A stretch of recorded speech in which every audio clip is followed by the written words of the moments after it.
Fly होती है जिसका कि जूलॉजिकल नेम ग्लोसिना पाल्पेलिस होता है।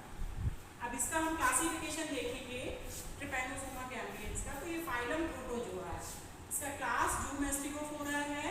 जूमेस्टिकोफोरा का मतलब ऐसा एनिमल जिसमें फ्लैजिला प्रेजेंट होता है। जिन एनिमल्स में फ्लैजिला प्रेजेंट होता है उनका क्लास जूमेस्टिकोफोरा होता है। ऑर्डर काइनेटोप्लास्टिडा है। काइनेटोप्लास्टिडा का मतलब है कि इसका जो फ्लैजिला है वो काइनेटोप्लास्टिडा के ऊपर एक पॉइंट होता है जिसको ब्लिफेरोक्लास्ट कहते हैं, वहाँ से ओरिजिनेट होता है।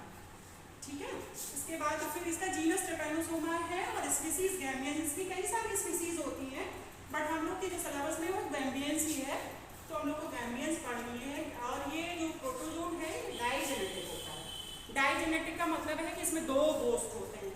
दो होस्ट होंगे तो इसकी आधी लाइफ जो है वो एक होस्ट पे होगी और आधी अगली जो दूसरी लाइफ होगी वो दूसरे होस्ट पे होगी। और जब तक इसको दूसरा होस्ट नहीं मिलेगा तब तक ये आगे अपनी लाइफ को कंप्लीट नहीं कर पाएगा।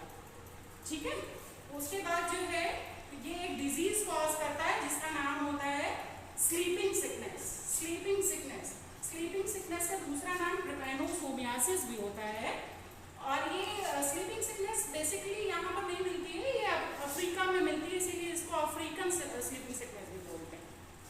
ठीक है, इसका ट्रीटमेंट के लिए दो मेडिसिन हैं जो ये हमने लिखी हुई हैं। ये मेडिसिन ही इसके लिए इलाज है। उसके अलावा अगर हमको इससे बचना है तो उसके लिए हमको प्रिवेंशन लेना पड़ेगा। प्रिवेंशन तो असली प्रिवेंशन इसका यही है कि सीसी फ्लाई को हम लोग मार दें, खत्म कर दें। जब सीसी फ्लाई हमको बाइट नहीं करेगी तो ये फैलने का कोई चांस ही नहीं होगा। तो इसको कैसे मारेंगे? इसके मारने के लिए, इसे बचने के लिए हम अपने आसपास में जो गंदगी होगी उसको ख़त्म करेंगे। हम पेस्टिसाइड यूज़ करेंगे। हम जो है अगर स्टेबल वाटर्स कहीं वाटर इकट्ठा हो रहा है तो उसमें हम ऑयल डाल देंगे जिससे इसके एग्स डेवलप ना हो और वो हैच ना हो। अगर ये एगलिंग करेगी भी तो वो हैच नहीं होंगे। जब वो हैच नहीं होंगे तो ये आगे इसका जो एडल्ट है वो बनेगा ही नहीं। अब हम लोग इसके डायग्राम पे आते हैं। इसका डायग्राम देखो, ये इसकी बॉडी जो है वो इलोंगेटेड होती है और इसके दोनों एंड टैपर्ड होते हैं। टैपरिंग का मतलब होता है दोनों तरफ चपटे, और ये बीच में राउंड है और दोनों सिरे जो है इसके टैपरिंग होते हैं। और इसमें देखो ये नीचे की तरफ से दो पॉइंट हैं। नीचे के जो सबसे नीचे पॉइंट है उसको काइनेटोप्लास्ट कहते हैं, उसके ऊपर ब्लिफेरोक्लास्ट होता है। ब्लिफेरोक्लास्ट से इसका फ्लैजिला ओरिजिनेट होता है। लेकिन इसका फ्लैजिला जो है वो फ्री नहीं होता है, बॉडी के साथ अटैच होता है। और जब आगे के एंड पे जाएंगे तब ये फ्लैजिला फ्री होगा तो उसको हम फ्री फ्लैजिलम बोलते हैं। जो फ्लैजिला साथ में अटैच होता है तो उसको अटैच फ्लैजिलम कहते हैं। जब ये फ्लैजिला अटैच होता है तो ये एक मेम्ब्रेन फॉर्म करता है। उस मेम्ब्रेन को हम लोग क्या कहते हैं? अनडुलेटिंग मेम्ब्रेन। ये मेम्ब्रेन फॉर्म कर रहा है, ये अनडुलेटिंग मेम्ब्रेन है। अनडुलेटिंग मेम्ब्रेन जो है ये इसका क्या काम होता है? ये चूंकि फ्लैजिला इसका फ्री नहीं है तो अगर ये मेम्ब्रेन नहीं बनेगी तो इसको मूव करने में प्रॉब्लम होगी। फ्लैजिला जो क्या है वो लोकोमोटरी ऑर्गन होता है। जब अगर इसके साथ ये अटैच ही बना रहेगा तो इसमें कोई मूवमेंट नहीं होगा। जब इसमें मूवमेंट नहीं होगा तो ये मूव कैसे करेगा? तो इसलिए ये एक ऐसी मेम्ब्रेन बनती है, वेव लाइक तरंग जैसी एक मेम्ब्रेन बना रहा है। इसी में क्या होगा? यही फिगर, ये इसी में फ्लक्चुएशन होगा जिसके कारण इसका मूवमेंट होगा। और इसके सेंटर में एक बड़ा सा न्यूक्लियस होता है। न्यूक्लियस के अंदर न्यूक्लियोलस होता है। इसके अंदर जो साइटोप्लाज्म भरा होता है उसको हम दो में डिवाइड कर सकते हैं। बाहर की तरफ जो होता है वो एक्टोप्लाज्म होता है, जो अंदर की तरफ है वो ये एंडोप्लाज्म है। जो सेंटर में भरा होगा उसको एंडोप्लाज्म बोलेंगे। ठीक है, तो उसके बाद जो है अब इसकी जो आउटर मेम्ब्रेन होती है, जो कवरिंग मेम्ब्रेन है उसको पैलिकल बोलते हैं। तो इसकी बॉडी जो है पैलिकल से कवर रहती है। ठीक है, इसके बाद फिर हम लोग आ जाएंगे कि इसकी पॉलीमॉर्फिक फॉर्म्स होती हैं। मतलब ये कई फॉर्म्स में मिल सकता है, जरूरी नहीं कि वो इसी तरीके से हमको मिले। इसकी कई सारी फॉर्म्स होंगी। कई सारी फॉर्म्स में क्या होता है? पहली फॉर्म जो है उसको हम लीसमानियल फॉर्म कहते हैं। लीसमानियल फॉर्म जो होती है उसमें जो बॉडी होती है वो राउंड होती है, वो गोल होती है, लंबी नहीं होती है। उसके अलावा उसमें जो फ्लैजिला होता है वो न्यूक्लियस के ऊपर होता है, न्यूक्लियस के नीचे नहीं होता है। न्यूक्लियस के ऊपर होता है और बॉडी से बाहर नहीं जाता है, बॉडी के अंदर ही होता है अटैच। ठीक है, तो जब इस फॉर्म में हमको देखेगा तो उसको हम कहेंगे लीसमानियल फॉर्म। ये जो चारों फॉर्म है, चारों जो है ये इन्फेक्शन कॉज कर सकती हैं, बट सबसे ज़्यादा इन्फेक्शन कॉज करेंगे ट्रिपैनोसोमा। फिर इसकी अगली स्टेज जो होती है, मतलब दूसरी फॉर्म जो है उसको इसको लैक्टोमोनेट फॉर्म करते हैं, लैक्टोमोनेट फॉर्म बोलते हैं। ये लैक्टोमोनेट फॉर्म जो होती है, ये तुम लोग देख रहे होगे कि ये जो राउंड था ये इलॉन्गेट हो गया, लंबा हो गया। लेकिन इसमें भी फ्लैजिला जो है ये आगे की तरफ से ओरिजिनेट हो रहा है। जबकि हम लोग ट्रिपैनोसोमा देखते हैं तो ट्रिपैनोसोमा में फ्लैजिला बिल्कुल नीचे की तरफ से ओरिजिनेट हो रहा है। तो इस फॉर्म को लैक्टोमोनेट फॉर्म कहते हैं। फिर इसी की थर्ड स्टेज होती है जिसको हम लोग ट्राइकीडियल फॉर्म कहते हैं। इसमें देखो फ्लैजिला जो है न्यूक्लियस के पास आ गया। इसमें फ्लैजिला जो था ये बिल्कुल ऊपर था, एंटीरियर साइड में था। इसमें फ्लैजिला जो है नीचे की तरफ है।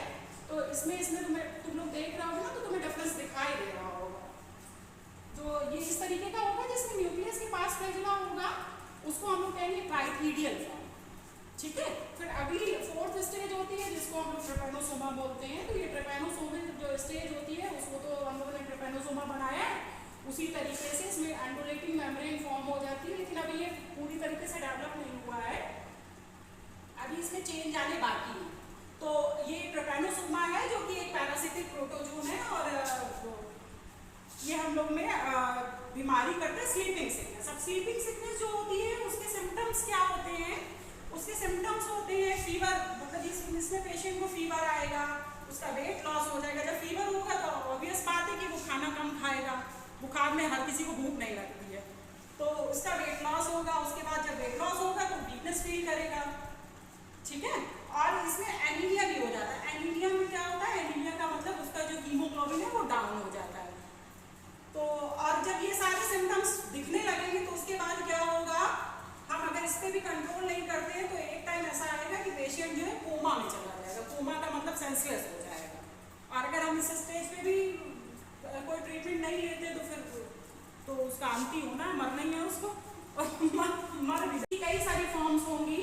कई सारी फॉर्म्स में क्या होता है, पहली फॉर्म जो है उसको हम लीशमानियल फॉर्म कहते हैं। लीशमानियल फॉर्म जो होती है उसमें जो बॉडी होती है वो राउंड होती है, वो गोल होती है, लंबी नहीं होती है। उसके अलावा उसमें जो फ्लैजिला होता है वो न्यूक्लियस के ऊपर होता है, न्यूक्लियस के नीचे नहीं होता है। न्यूक्लियस के ऊपर होता है और बॉडी से बाहर नहीं जाता है, बॉडी के अंदर ही होता है अटैच। ठीक है। तो जब इस फॉर्म में हमको देखेगा तो उसको हम कहेंगे लीशमानियल फॉर्म। ये जो चारों फॉर्म है, चारों जो है ये इन्फेक्शन कॉज कर सकती हैं, बट सबसे ज़्यादा इन्फेक्शन कॉज करेंगे ट्रिपैनोसोमा। फिर इसकी अगली स्टेज जो होती है, मतलब दूसरी फॉर्म जो है उसको लैक्टोमोनेट फॉर्म करते हैं, लैक्टोमोनेट फॉर्म बोलते हैं। ये लैक्टोमोनेट फॉर्म जो होती है ये तुम लोग देख रहे होगे कि ये जो राउंड था ये इलॉन्गेट हो गया, लंबा हो गया। लेकिन इसमें भी फ्लैजिला जो है ये आगे की तरफ से ओरिजिनेट हो रहा है। जबकि हम लोग ट्रिपैनोसोमा देखते हैं तो ट्रिपैनोसोमा में फ्लैजिला बिल्कुल नीचे की तरफ से ओरिजिनेट हो रहा है। तो इस फॉर्म को लैक्टोमोनेट फॉर्म कहते हैं। फिर इसी की थर्ड स्टेज होती है जिसको हम लोग ट्राइकीडियल फॉर्म कहते हैं। इसमें देखो फ्लैजिला जो है न्यूक्लियस के पास आ गया। इसमें फ्लैजिला जो था ये बिल्कुल ऊपर था, एंटीरियर साइड में था। इसमें फ्लैजिला जो है नीचे की तरफ है। तो इसमें तुम लोग देख रहे होगे ना तो तुम्हें डिफरेंस दिखाई दे रहा होगा। जो ये इस तरीके का होगा जिसमें न्यूक्लियस के पास फ्लैजिला होगा उसको हम लोग कहेंगे ट्राइकीडियल फॉर्म। ठीक है। फिर अगली फोर्थ स्टेज होती है जिसको हम लोग ट्रिपैनोसोमा बोलते हैं। तो ये ट्रिपैनोसोमा जो स्टेज होती है उसको तो हम लोगों ने ट्रिपैनोसोमा बनाया है। उसी तरीके से इसमें एंडोलेटिंग मेम्ब्रेन फॉर्म हो जाती है, लेकिन अभी ये पूरी तरीके से डेवलप नहीं हुआ है, अभी इसमें चेंज आने बाकी है। तो ये ट्रिपैनोसोमा है जो कि एक पैरासिटिक प्रोटोजोन है और ये हम लोग में बीमारी करते हैं स्लीपिंग सिकनेस। अब स्लीपिंग सिकनेस जो होती है उसके सिम्टम्स क्या होते हैं? उसके सिम्टम्स होते हैं फीवर, मतलब इसमें पेशेंट को फीवर आएगा, उसका वेट लॉस हो जाएगा। जब फीवर होगा तो ऑब्वियस बात है कि वो खाना कम खाएगा, बुखार में हर किसी को भूख नहीं लगती है, तो उसका वेट लॉस होगा। उसके बाद जब वेट लॉस होगा तो वीकनेस फील करेगा। ठीक है। और इसमें एनीमिया भी हो जाता है। एनीमिया में क्या होता है? एनीमिया का मतलब उसका जो हीमोग्लोबिन है वो डाउन हो जाता है।